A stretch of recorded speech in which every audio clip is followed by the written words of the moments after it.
우리 함께 하나님의 말씀을 보겠습니다. 사무엘상 26장 1절에서 12절까지의 말씀입니다. 사무엘상 26장 1절에서 12절까지 말씀을 함께 읽겠습니다.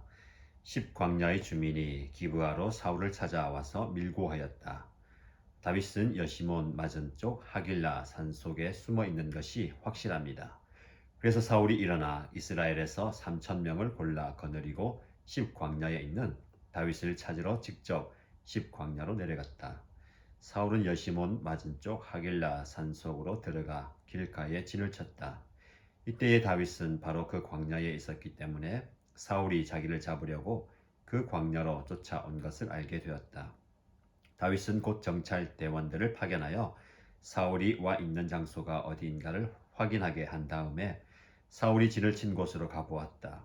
다윗이 그곳에 와보니 사울과 넬의 아들 아브넬 군사령관이 자고 있었는데 사울은 진의 한가운데서 자고 그의 둘레에는 군인들이 사방으로 진을 치고 있었다.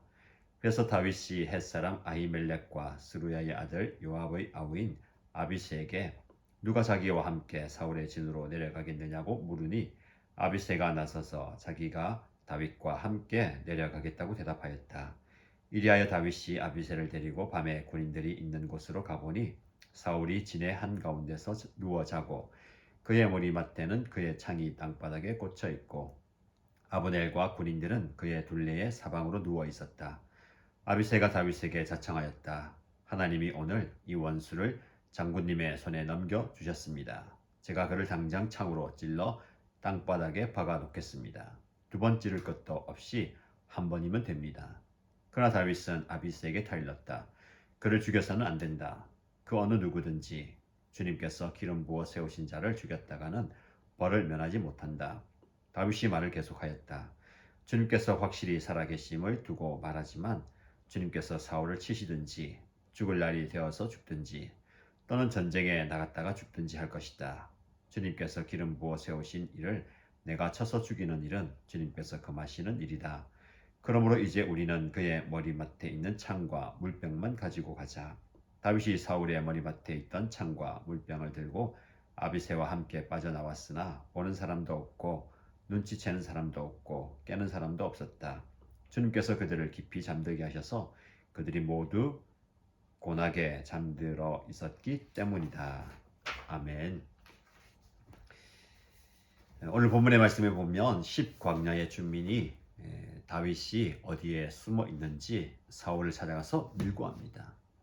23장에 우리가 묵상한 것처럼 그때도 10사람들이 사울을 찾아가서 다윗이 하길라 산 숲을 요새에 숨어 있다고 알려주었던 적이 있었습니다. 그러면서 그들은 사울이 자기네 지역으로 온다면 자기들이 다윗을 사울에게 넘겨주겠다라고 말했습니다.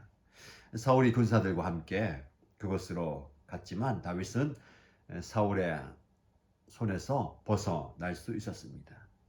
그런데 오늘 본문의 말씀 보면 10 주민들은 다시 사울을 찾아가서 자기네 지역으로 와서 다윗을 잡아가라고 청합니다.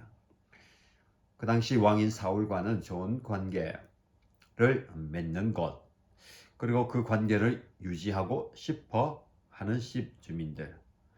다윗이 자기네 지역에 머무는 것을 원하지 않았습니다. 오히려 그 다윗을 사울에게 내어주면서 사울의 편에 서게 됩니다.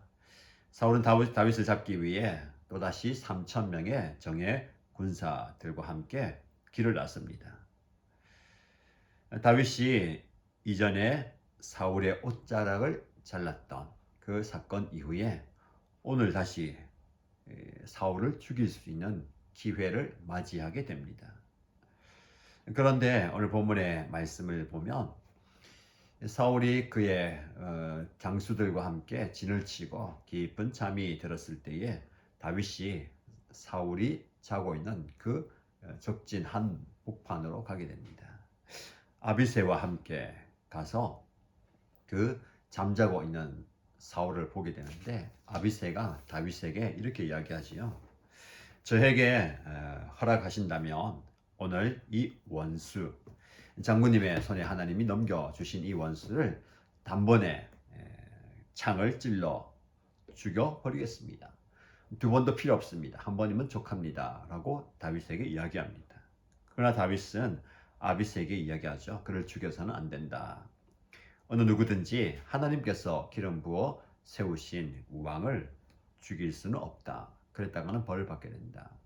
다윗은 끊임없이 자신을 죽이려 하는 사울을 향해서 하나님께서 기름 부어 세운 왕이다 라고 이야기합니다. 하나님이 세우신 왕, 비록 자신의 원수가 되고 끊임없이 자기를 추격하고 죽이려 했던 왕 사울이지만 하나님이 그를 세우셨다라는 영적 권위 앞에 그는 완전히 순종하는 것을 보게 됩니다.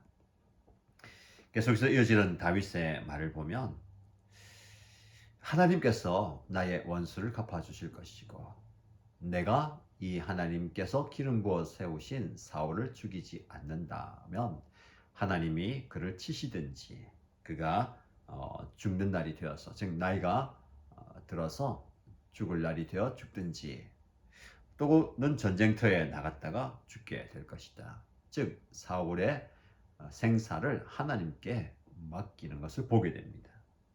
다시 한번 이야기하죠.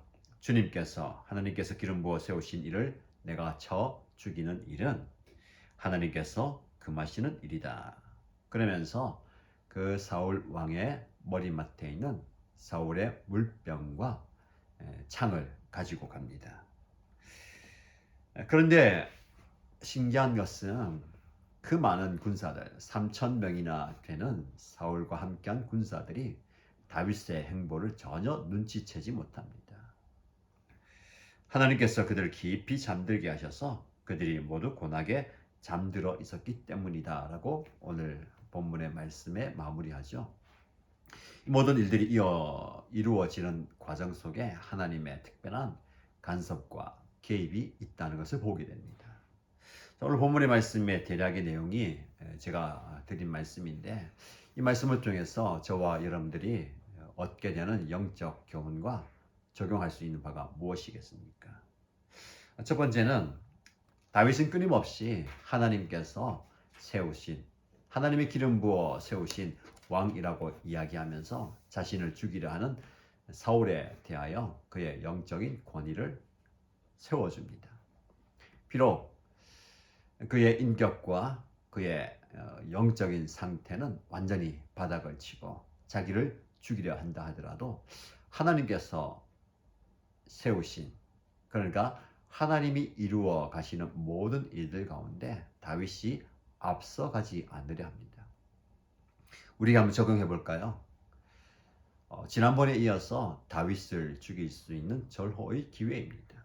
지난번에는 우연히 다윗과 함께한 자들이 굴에 숨어 있는데 사울이 혼자 용변을 보기 위해서 그 굴 안에 들어왔습니다.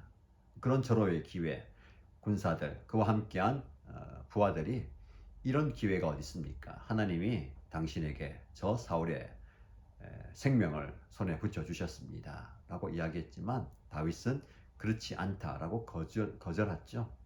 오늘 본문의 말씀은 또 보다 적극적으로 사울이 잠들어 있는 그 현장에 다윗이 몰래 들어갑니다. 아무도 눈치채지 못하고 아비새가 말한 것처럼 창 한번 내리꽂으면 이 모든 아픔과 슬픔과 괴로움과 도망길은 끝납니다. 정말 자기의 모든 고통을 끝낼 수 있는 절호의 기회입니다. 이런 기회가 또다시 찾아오리라 생각할 수 없는 그런 순간이죠. 그 찰나의 순간에 다윗은 여러 가지 생각을 했겠습니다. 어떻게 하지? 지난번에 이런 일이었었는데 또다시 이런 기회가 왔다면 이것은 하나님의 뜻이 아닌가? 하나님도 내가 스스로 내 힘으로 사울을 처치하기를 원하신 건 아닌가? 그렇게 판단하고 적용할 수도 있었겠습니다. 그러나 그의 마음 중심에 끝까지 흔들리지 않는 마음은 하나님이 세우신 하나님께서 기름 부어 세우신 왕을 내가 어떻게 할 수 없다. 즉 하나님께서 하나님의 뜻이라면 사울을 하나님의 방법으로 하나님의 때에 처리하실 것이다. 그리고 하나님이 기뻐하신다면 하나님께서 원하시는 때에 나를 왕으로 세워 주실 것이다. 하나님께서 이루어 가신다라는 믿음입니다. 이 하나님의 때를 기다리는 것이 얼마나 힘겹고 어려운 상황인지, 어려운 모습인지 우리는 잘 압니다. 우리는 때로는 불쑥불쑥 내 방법과 내 때로 하나님의 때를 앞당기려 할 때가 많습니다. 어떻게 찾아온 기회인데 완전히 하나님께서 주시는 기회 아닌가 하면서 우리가 하나님보다 앞서 행할 때가 얼마나 많습니까? 우리 삶 가운데 하나님보다 앞서 행하지 않도록 우리의 걸음을 조절하는 것이 필요합니다. 하나님께서 먼저 행하시고 그 이후에 우리가 하나님 뒤따라서 가는 것이 정말 중요합니다. 오늘 사울과 다윗의 그 관계 속에서 우리가 깨달을 수 있는 영적 교훈과 적용입니다. 여러분은 얼마나 하나님보다 앞서 가십니까? 하나님보다 조금이라도 앞서 행한다면 뒤로 물러서십시오. 하나님께서 원하시는, 하나님께서 기뻐하시는 때와 방법을 찾아야 되겠습니다. 저와 여러분들은 하나님이 주시는 기회를 깨닫는 법을 배워야 합니다. 또 그런 기회들을 통해서 하나님의 계획을 받아들이는 방법도 배워야 합니다. 하나님의 부르심과 계획을 넘어서지 않는 방법도 배워야 합니다. 즉 다윗은 왕이 되기 전에 이런 모든 과정을 통해서 하나님의 계획과 하나님의 뜻을 기다리고 하나님보다 앞서지 않는 모든 방법을 배워가고 있는 중입니다. 우리의 인생을 통해서 우리는 하나님보다 앞서 행하지 않도록 조심해야 되겠습니다. 하나님의 뜻을 헤아릴 수 있는 분별력이 우리에게 필요합니다. 지금 시대는 이런 분별력이 더더욱더 중요한 덕목인 것 같습니다. 모두가 다 합당하게 생각할 때에, 그리고 모두가 다 절호의 기회라고 얘기할 때에 그것이 과연 하나님의 뜻인가 아닌가를 분별할 수 있는 지혜 말입니다. 저와 여러분에게 이런 지혜가 생겨나게 되기를 축복합니다. 하나님은 우리의 모든 상황을 통해서 하나님께서 이루시고자 하는 계획과 뜻을 우리를 통해서 반드시 이루어 가실 줄 믿습니다. 우리는 그 뜻을 기다릴 수 있는, 그 뜻을 헤아릴 수 있는 인내심과 분별력이 필요합니다. 이런 분별력을 저와 여러분이 견지하게 되기를 주님의 이름으로 축복합니다. 기도하겠습니다. 살아계신 하나님 아버지, 우리 하나님께서 다윗을 매 걸음걸음마다 인도하여 주시고 어떤 상황, 어떤 처지에 있든지 그와 함께하여 주신 것을 보면서 우리도 또한 하나님과 동행하는 하나님의 사람인 것을 고백합니다. 다윗이 경험한 것처럼 삶의 시련과 고통을 통하여 하나님의 계획과 뜻을 분별할 수 있는 지혜를 기르게 하신 것처럼 우리에게도 하나님의 뜻과 계획을 분별할 수 있는 지혜를 허락하여 주시기를 원합니다. 시련을 통하여 배울 수 있는 지혜, 고통과 아픔을 통하여서 우리의 마음가짐이 하나님을 향해서 고정할 수 있는 그런 은혜가 있게 하여 주시고, 오늘도 우리 하나님께서 우리를 통하여서 이루어 가실 뜻과 계획을 인내하면서 기다릴 수 있게 하여 주시고, 그 뜻을 또 분별할 수 있는 지혜도 허락하여 주옵소서. 우리 하나님께서 우리의 모든 걸음을, 우리의 삶을 인도하시고 책임져 주실 줄 믿습니다. 믿음으로 주님과 함께 한 걸음 한 걸음 나가게 하시고, 혹여라도 우리 주님보다 앞서 행하지 않도록 늘 주님과 함께 가되 주님 뒤에서 주님 뜻을 따르는 우리의 삶이 되게 하여 주옵소서. 살아계신 예수님의 이름으로 기도드립니다. 아멘.